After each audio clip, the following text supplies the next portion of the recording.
আচ্ছা, এখন আমরা একটু চলে যাই ইউরোপের দিকে। বাংলাদেশ নিয়ে অনেক কথা বললাম। ইউরোপে হচ্ছে চ্যাম্পিয়ন্স লিগ উইক কিছুদিন পরে শুরু হয়ে যাবে।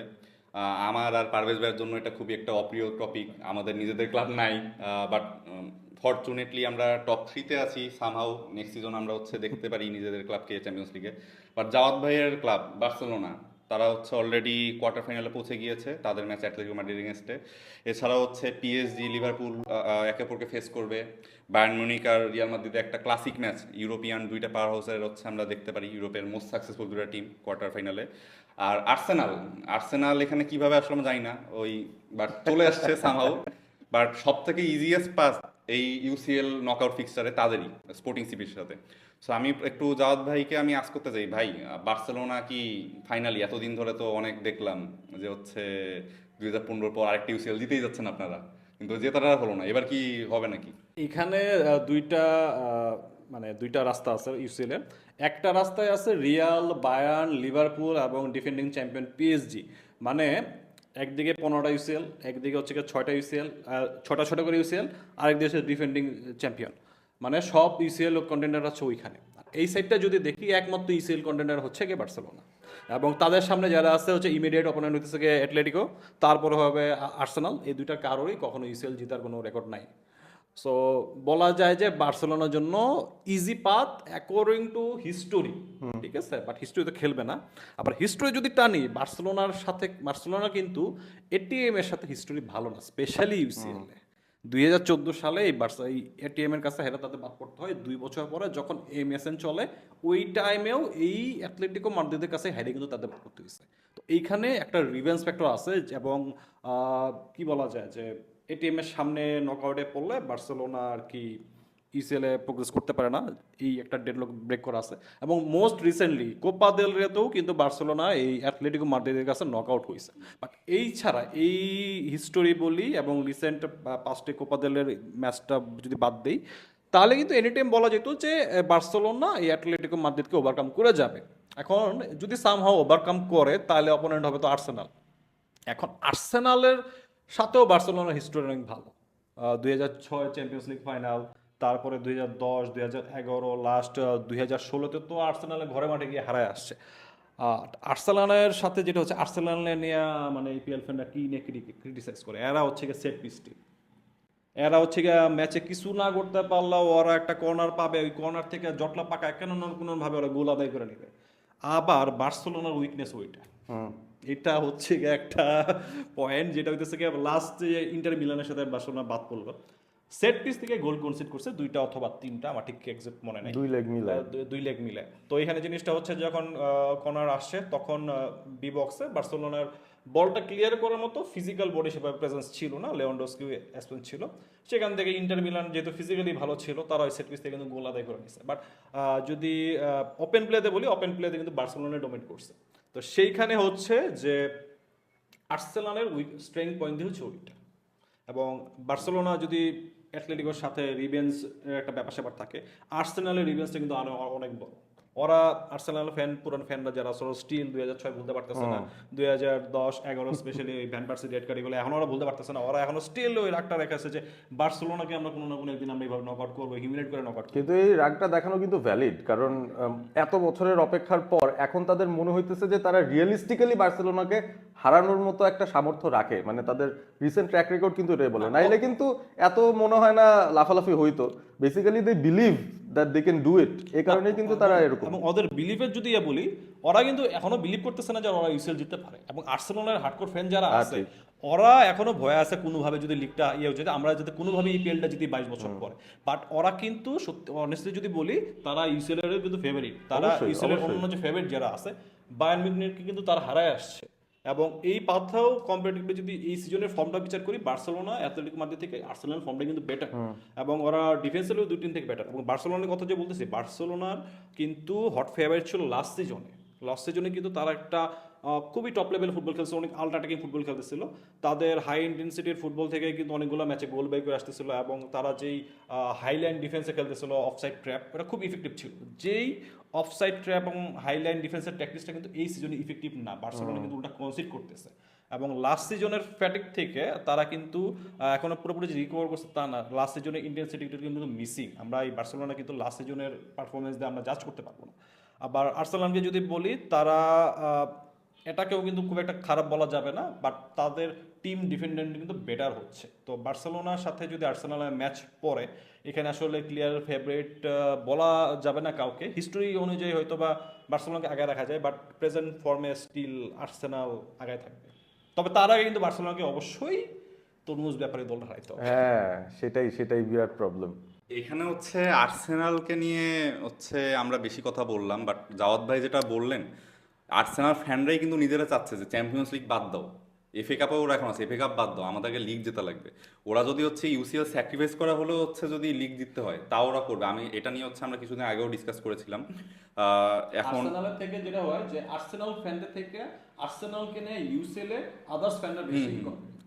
এক্স্যাক্টলি। একটা আর interesting এখানে আরেকটা জিনিস যেটা হচ্ছে নিয়ে অনেক কম কথা হচ্ছে, সেটা হলো sporting CP as a team. Sporting CP কিন্তু আমি যতদূর জানি তারা কিন্তু অনেক ফিজিক্যাল একটা টিম। এদের এগেনস্টে ম্যাচ খেললে আর্সেনালের একটা দুইটা ইনজুরি পড়ার কিন্তু হচ্ছে সম্ভাবনা অনেক বেশি থাকে, যেটা তাদের লিগ রেসে আলটিমেটলি কিন্তু হচ্ছে এফেক্ট করতে পারে।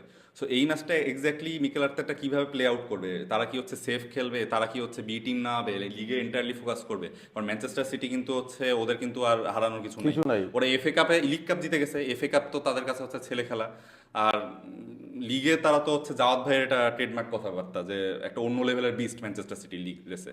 পেপ গার্দিওলা হচ্ছে কতবার এরকম পিছনে থেকে হচ্ছে ছুটে যায় হচ্ছে একটা আনউইনেবল একটা লিগকে মানে কনভার্ট করে ফেলছে, এটা আমরা অনেকবারই দেখেছি। বাট স্টিল দেখা যাক। বাট এখানে হচ্ছে আরেকটা জিনিস আমার কাছে যেটা মনে হয়, এটা অনেকে হচ্ছে আমার সাথে ডিসঅ্যাগ্রি করতে পারে, বাট আমার কাছে মনে হয় যে হচ্ছে এবারকার ফেভারিট হলো ইন দি এন্টায়ার পুল হলো বায়ার্ন মিউনিক। কারণ কি, বায়ার্ন মিউনিক কিন্তু লিগে হচ্ছে যে বুন্দেস লিগাকে আমরা অনেক আন্ডার করি, কিন্তু বুন্দেস লিগে তারা তো অলওয়েজ বেস্ট থাকে। বাট এর আগের সিজনগুলো যদি দেখি, লেভারকুসেন যেবার হচ্ছে লিগ জিতলো, তারা কিন্তু একটু মোটামুটি ব্যাকফুটে ছিল। বাট এরপর থেকে তারা কিন্তু এই সিজন একটা ভালো একটা কামব্যাক দিয়েছে। আর্সেনাল কাছে এই সিজন হারছে, বাট এরপর থেকে কিন্তু হচ্ছে মোটামুটি চ্যাম্পিয়ন্স লিগে আমরা মোটামুটি প্রত্যেকটা ম্যাচেই তার একটা ডমিনেটিং পারফরমেন্স দেখছি। তার উপর আছে কেন ফ্যাক্টর। হ্যারি কেন কিন্তু হচ্ছে এবার one of the contenders for Ballon d'Or. তার এই সিজনের পারফরমেন্স কিন্তু হচ্ছে আমি বলবো it will be one of the greatest in the history, যেটা ওদের বায়ার্ন মিউনিখের কথা বলি।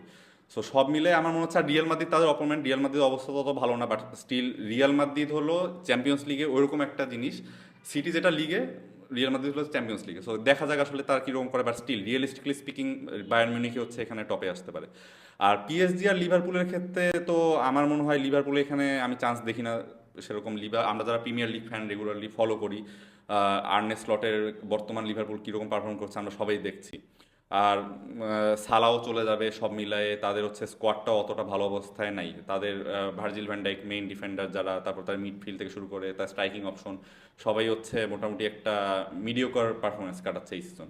সো পিএসজির এখানে অন টপ আসার কথা। তো দেখা যাক আসলে কি হয়। বাট আমি এখন একটু পারভেজ ভাইকে আস করতে যাচ্ছি, আপনার কি মনে হয় ভাই, অ্যাজ এ আমার কিছুই মনে হয় না। ইউনাইটেড ফ্যান হচ্ছে যদি আমরা বলি, আপনি আসলে কাকে চান যে হচ্ছে আমি চাই যে ওই যে কোএফিসিয়েন্ট সিস্টেমটা ওয়ার্ক করুক ঠিকঠাক মতো, যেন 5টা প্রিমিয়ার লিগের টিম যায়, কারণ ইউনাইটেড নিয়ে তো আমার বিশ্বাস নাই। আবার লিভারপুল চলে আসবে না, আমার বিশ্বাস নাই ইউনাইটেড নিয়ে। আমরা এখন থার্ডে আছি, সিজন শেষে আমরা যদি ফিফথ হয়ে যাই, আই অ্যাট লিস্ট ওয়ান যে আমরা ইউসিএল এ থাকি আর কি। সো কোএফিসিয়েন্ট সিস্টেম ভালো করার জন্য যদি এখন আর্সেনাল আর লিভারপুলকে সেমিফাইনাল যাইতে হয়, আর জাস্ট ওয়ান্ট দ্যাট। কারণ আমার অন্য কোনো টিমের জন্য টু বি অনেস্ট কোনো সফট কর্নার নাই। পিএসজি গেল কি গেল না, আই ডোন্ট রিয়েলি মাইন্ড যে যে কেউ যাক। আর উল্টা আমার কাছে উল্টা মনে হয় যে মোহাম্মদ সালাহ যেহেতু চলে যাচ্ছে, তার যাওয়ার আগে মানে একটা he can go out on a blaze. মানে লিভারপুল যে একেবারে ফেলে দেওয়ার মতো টিম এরকম না। আই থিঙ্ক যে পিএসজি যতটা ইজি মনে হচ্ছে যে তারা লিভারপুলকে পেয়ে গেছেন, they will run through them, নাও হতে পারে, নাও হতে পারে। আমরা চ্যাম্পিয়ন্স লিগের ভিতরেই ইভেন লিভারপুলের বেশ কয়েকটা ম্যাচ দেখছি যেখানে দে অ্যাকচুয়ালি ফট আউট অফ দেয়ার স্কিনস। মনে হয় না ম্যাচ জিতবে, বাট ওই ম্যাচগুলোই তারা জিতে বের হয়েছে এগেন্স্ট টাফার অপোনেন্ট। তো ওই সেন্সে মনে হয় যে হ্যাঁ, লিভারপুল যাইতে পারে, আই ডোন্ট মাইন্ড। বাট দিন শেষে ব্যাপারটা কিন্তু এটাই, ঘুরে ফিরে the heritage, the history, Real Madrid তারা যে অবস্থায় থাকুক না কেন, দে আর অলওয়েজ ফেভারিট। সো ওই সাইডটা আমি দেখতে খুব ইন্টারেস্টেড আর কি, the left side of the পট, যেখান থেকে আসলে ওইখান থেকে ফাইনালে কে আসতেছে। কারণ এই সাইড থেকে মোস্ট লাইকলি এখন যদি বার্সেলোনা সেই জিংসটা না বিট করতে পারে, যদি অ্যাথলেটিকো মাদ্রিদ পার করে চলে যায় বার্সাকে, মোস্ট লাইকলি তখন ওই সাইডে আর্সেনালই ফাইনালে যাবে। আমার মনে হচ্ছে তাই আর কি, অন্য কোনো টিমকে আমি দেখি না। আর নাইলে Barcelona, either of the two, এইরকমই সিচুয়েশন হবে। এই সাইডটা খুব বেশি ইন্টারেস্টিং আমার কাছে মনে হয়। বাট দিন শেষে বললামই তো, আমার টিম যতদিন পর্যন্ত না আসবে চ্যাম্পিয়ন্স লিগে, আই হ্যাভ নো হার্ট, আমি কোল্ড হার্টেড, আমার কোনো রিয়াকশনই নাই বলতে গেলে। হুএভার উইনস ইট, বাট আমার টিমের থাকতে হবে কি নেক্সট সিজন, এটাই হচ্ছে আমার চিন্তা ভাবনা UCL. It feels like Manchester United ফ্যানদের থেকে নন ম্যানচেস্টার ইউনাইটেড এবং নন ইপিএল ফ্যান আমি বেশি কনফিডেন্ট যে নেক্সট সিজনে ম্যানচেস্টার ইউনাইটেড ইউসিএলে থাকবে। না আমি তো তারপর আমি ফিফথের রাস্তা খোলা রাখতে চাই, কারণ এটাই প্রবলেম আমাদের, এটাই হয়ে গেছে যে আমরা বহুদিন ধরে আসলে কম্পিটিটিভ হতে পারতেছি না, কোনো ধরনের কম্পিটিশনই না, লিগে না, আমরা ইউসিএল বা ইউরোপিয়ান কম্পিটিশন, ইউইএল এর ফাইনালে যাওয়া I don't think that's a big credit to be honest. Jose Mourinho যদিও আমাদেরকে নিয়ে ইউইএলটাই লাস্ট জিতাইছিল, that's our last European trophy, but তারপরও মানে ইউসিএল ইজ ইউসিএল আর কি। না আমরাও চাই ম্যানচেস্টার মানে নিউট্রাল ফ্যান যারা আছে ম্যানচেস্টার ইউনাইটেড ইউসিএলে ব্যাক করুক, এবং আমরা অন্যান্য টিম যারা আছে তারা ওল্ড ট্রাফোর্ডে খেলার সৌভাগ্যটা অর্জন করুক, কারণ ওল্ড ট্রাফোর্ডে খেলার এক্সপিরিয়েন্সটা একটু ডিফারেন্ট লেভেলে। তো এখানে ইউনাইটেডের ফর্ম যাই থাকুক, ওল্ড ট্রাফোর্ডে গিয়ে ইউনাইটেডকে হারে আসা হয়েছে, এটা আসলে যেই হারে আসুক না কেন তার জন্য একটা অ্যাচিভমেন্ট। এই আমরা আমরা ইউসিএল নিয়ে আর কথা বলবো না। না, লেটস টক অ্যাবাউট ইট। এই সাইডটা অবশ্যই সবচেয়ে ইন্টারেস্টিং। বায়ার্নকে অমিত ফেভারিট বললো, বাট বায়ার্নকে কিন্তু সবার আগে রিয়াল মাদ্রিদকে ক্রস করতে হবে, হ্যাঁ। এবং এইটার উপরে কিন্তু ইউসিএল এ আর কোনো চ্যালেঞ্জ নাই, এবং এই রিয়াল মাদ্রিদ আর বায়ার্ন মিউনিখের ক্ল্যাশকে আমরা কি বলতেছি, ইউরোপিয়ান ক্লাস। আচ্ছা, অনেকটা কি ভারত ইন্ডিয়া পাকিস্তানের মতন হচ্ছে না? মানে বায়ার্ন ফিল্ড একটু অফেন্সিভ ফিল করতে পারে, বাট বায়ার্ন লাস্ট কবে রিয়ালকে হারাইছে। নকআউট করছে, হারাইছে না মানে নকআউট করছে কবে, ওই 2012 সালে, যেখানে রিয়াল মাদ্রিদ টাইব্রেকারে হারলো। তারপর থেকে তো একটা কথাই প্রচলিত হয়ে গেছে যে Europe is still paying for that night. মানে বায়ার্ন মিউনিখ অকাম করছে, সবগুলোর উপর দিয়ে ঝড় যাইতেছে। আর বায়ার্ন মিউনিখ নিজেও আসলে এই রিয়াল মাদ্রিদে ক্রস করতে পারে নাই। এখন রিয়াল মাদ্রিদে যে ফর্ম ছিল সিজনে, লিগে যে ফর্ম, ওই ফর্ম দেখে মাদ্রিদ কারো তারাও আসলে খুব একটা এক্সপেক্টেড মানে হাই অ্যাম্বিশন রাখে নাই, বাট ইউসিএল তো তাদের জন্য ডিফারেন্ট। আর পিএসজি লিভারপুলের বেলায়, এখানে লিভারপুল হচ্ছে কি, তাদের লিগ ফর্ম যতই বাজে থাকুক তারা ইউসিএল এ সবসময় কিছু একটা ডেলিভার করে, এটা তাদের হিস্ট্রিতে আছে, ডিএনএতে আছে। বাট পিএসজি লিভারপুল কিন্তু লাস্ট সিজনও ফেস করছে, ওইখানে কিন্তু লাস্ট সিজনে লিভারপুল কিন্তু ভালো ফর্মে ছিল, ওই ভালো ফর্মে লিভারপুল কিন্তু পিএসজিকে আটকে দিতে পারেনি। এবং ওই ম্যাচের কথা যদি আমরা মনে করি, আমরা ফার্স্টে কিন্তু লিভারপুলকেই ফেভারিট মনে ধরছিলাম, বাট পিএসজি লিভারপুলকে আউটক্লাস করে দেয়। তো এই সিজনেও আসলে সেটা হওয়ার সম্ভাবনা বেশি, বাট লিভারপুলের জন্য এক্স ফ্যাক্টর এটা হতে পারে যে লিভারপুলের তো আর এফএ কাপ ছাড়া জেতার কিছু নাই। সো এফএ কাপ থেকে বেশি গ্লোরিয়াস হচ্ছে ইউসিএল, তো ওরা চ্যাম্পিয়ন্স লিগের জন্য ওরা ফুল এফোর্টে চায়। তো এখানে still PSG favourite, but Liverpool হয়তোবা হাল ছাড়বে না।